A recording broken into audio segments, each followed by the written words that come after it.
What's good people, and welcome back to the channel here on Crewboy Productions. My name is BK, and this is the Silly, Nerdy, and Wordy Podcast.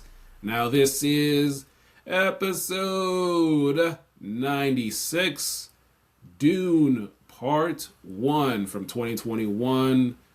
As my Nerdy Blu-ray Rewatch series continues, I'll be getting into this film here and what's going on, everybody. Hope everybody is doing very well. Glad to be back with you, doing another episode for you. Thanks for everybody that is subscribed. Thank you to all the listeners on the podcast feeds, those of you who are listening only, listening and watching. Full episodes and shorts. Thank you very much. Glad to be back with you. And so today I'll be getting into this Dune Part 1 as I'll be taking a look back at this, as I did not review this back in this time it came out because I wasn't doing this podcast. So I'll be getting into my thoughts about this film, both on screen and mostly on screen, a little bit of technical things. And also, before I get into the review of this, I'm going to start it off with a nerdy note talking about the cast of this film in terms of how they are involved in major IPs across major movie franchises. I will have chapters in this, so you can definitely skip to where I'm talking about the film itself. So that's where I'm going to start with. And let's get into a nerdy note. So the cast of this film, first, it is directed by Denis Villeneuve. He is the director of Dune Part 1, 2, and 3. And I want to talk about this cast before I get into this film, Dune Part 1. Now, the cast includes Timothée Chalamet, Zendaya, Josh Brolin, Javier Bardem, Jason Momoa, Oscar Isaac, Rebecca Ferguson, Stellan Skarsgård. Those are just a couple of them. I want to talk about them from the perspective of how these actors that I just named, they are in big movie franchises and big stuff on TV as well. Let's go with ladies first. So Zendaya. She is in this film, this Dune franchise, but also she is in the MCU Spider-Man film, so she's getting the Marvel money. And then also she's got her show Euphoria on HBO Max. Then we go to Rebecca Ferguson. Of course, she is in a couple of Mission Impossible films, so she's getting the Mission Impossible money there from Paramount. And then she's in these Dune films as well. And then also on the TV side, she is on her Apple TV show, which I think I saw they're just announcing the final season of her show, Silo, on Apple TV. I haven't watched it, but it's done pretty well. So she's doing those things. And then let's talk about Javier Bardem. He is in these Dune movies. He is also in the James Bond franchise, as he was the villain in the James Bond film Skyfall. So big things there in big movie franchise. And then Jason Momoa. He's in a lot of great IPs as well.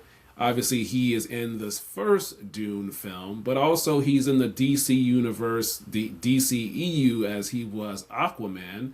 And then he's coming back and going to be in the DCU again with DC. He's going to be Lobo in the upcoming Supergirl film that will be releasing in July of 2026. And then also on the TV side, he had his Apple TV show C, which was great. I enjoyed it. And I believe he does have another Apple TV show that is out now, recently came out late last year in 2025. So he's in a big franchise. And then Stellan Skarsgård, he's in a lot of stuff as well. He's in these Dune movies. He's also in Star Wars with Andor Season 1 and Season 2 as Luthen Rael. And then also he's in the Marvel MCU, Marvel Cinematic Universe, as he has played Dr. Selvig in the Thor films as well as some Avengers films. So am I missing anyone? Oscar Isaac, he is also in the first Dune film, but he's also in Star Wars, Poe Dameron, and then he is also with Marvel as Moonlight, and then he is also in the Spider-Man universe with Sony as he voices Miguel O'Hara in Across the Spider-Verse, the animated film. So these actors are in a lot of big movie franchises, and I just wanted to point that out. I'm sure many of you already knew that, or maybe you didn't, but now you do. So just looking at this cover, it just came to mind like these people are involved in a lot of these different movies that we all have seen, these big franchises that we all love to see, and they'll be in some of those movies later this year. Okay, now let's get into the Dune Part 1 film from 2021. I did see this back in 2021, and this was during COVID times. So I believe this film released in, I want to say possibly released in theaters a little bit as well as on HBO Max. I didn't see it in theaters, unfortunately, because we were in that time period. So I saw it on HBO Max. So I didn't get to see this film in theaters. I did see Dune Part 2 in theaters, enjoyed that film. I'll get into that later. But that is my history with this film, and obviously I will be seeing Dune Part 3 later this year in 2026 in December, unless Warner Brothers decides to move the date, because right now Avengers Doomsday and Dune Part 3 are scheduled to come out on the same day, December 18th, 2026. We will see if any of them decides to budge on their release date. But I enjoyed the film on the first time around. The second time around, I thought this was a pretty great film. There was just a few slow parts here and there in terms of the pacing of it. But I feel like the film certainly got better as it went along. And you can clearly see there is a clear separation of a beginning, of a middle, of an end of this film in terms of how it starts. In terms of some technical things, the wardrobe, excellent. The sets, they're massive. There's lots of cinematography shots in here. You can pause it and put a movie poster on your wall if you want to. So many great things. And also some things in terms of when Paul Atreides, Timothée Chalamet's character, and Rebecca Ferguson's character, they're sitting and having breakfast before they, go and have this meeting with the pomp and circumstance. She's wanting him to practice his voice and tell him, give me the water. The intensity in that moment of the two actors, of their eyes as they're doing that, really love that as well. And then also there are moments when Paul Atreides is walking on the beach. It's very brief, but it's a great shot of him walking. And then when he has the meeting with the Bene Gesserit, with the one person in the room, before his mom comes in, he's just standing there, a very strong stance as he's standing there. It's just a small thing.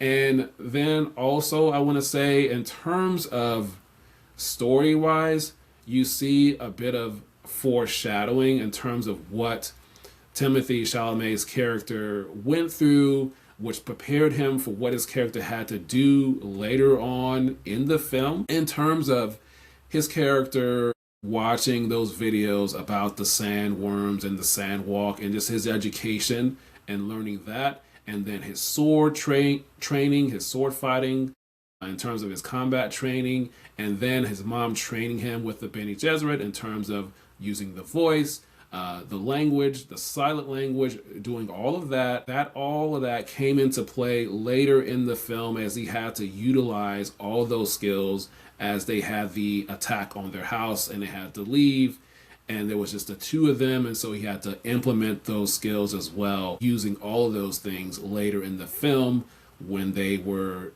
in the desert and doing the sand walk, when he had to have the trial by combat, which he eventually won.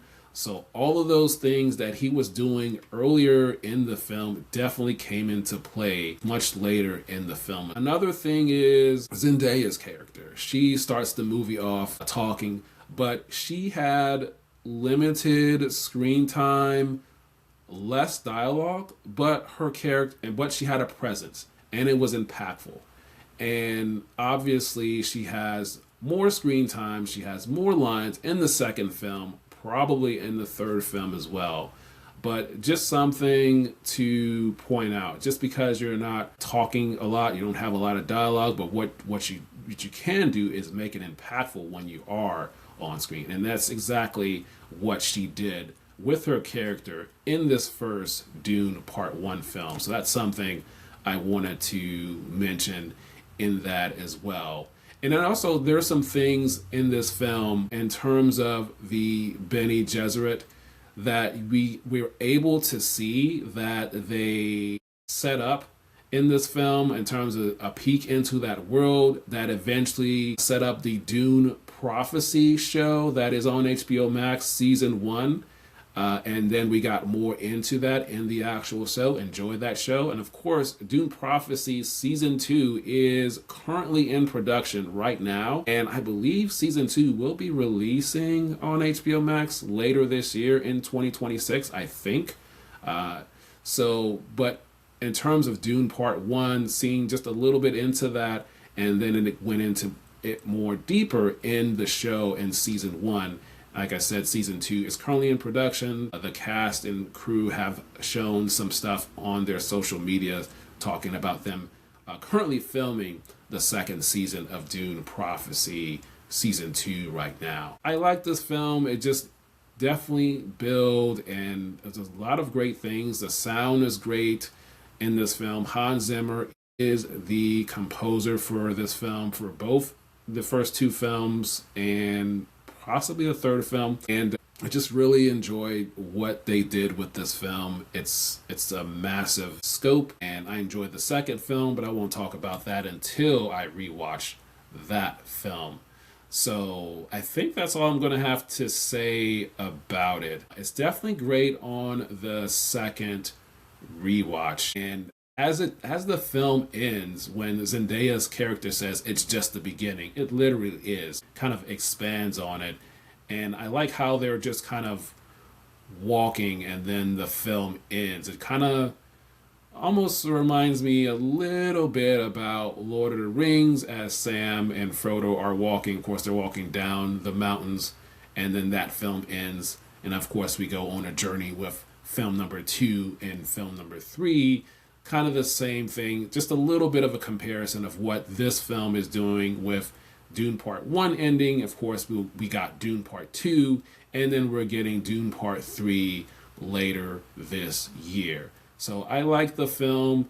I hope you enjoyed it. What do you think about Dune Part 1? Did you see Dune Part 1 on HBO Max? Were you able to get to the theater during that COVID time and actually go and see it? Let me know your thoughts in the comments. Did you enjoy this film? Have you seen the film?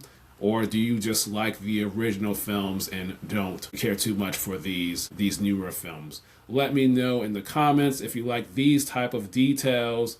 Subscribe to the channel here on Crewboy Productions. You can follow the podcast on the podcast feed. Just search for the Silly, Nerdy, and Wordy podcast and follow the podcast there. As I am continuing in my Nerdy Rewatch series, I am just going to different movies. Of course, I will be doing Dune Part 2, of course, the Blu-ray. I'm going to try to get that done before the third film comes out later this year. Of course, I'm going through the Harry Potter films. I'm going through the Lord of the Rings films. I will get to the Hunger Games films. There's a lot of other things that I have that I'll get to. For instance, I'm looking at my Twilight picture right now because I have those Blu-rays as well and the bonus features. So I'll be getting into Twilight eventually at some point. So I have a lot of movies and a lot of movies that I have purchased that I'm going to get through. I have the John Wick films. So I'll be getting into a lot of those things as time goes on. I'm also on TikTok as well for the shorts. You can follow me there at Nerdy Podcaster 124 for the shorts. I put those there as well. So that's all I'm going to have for you today. I hope you enjoyed it. I hope you got something out of it. And I hope all of you have good vibes for the rest of your day. And until next time, we will talk soon.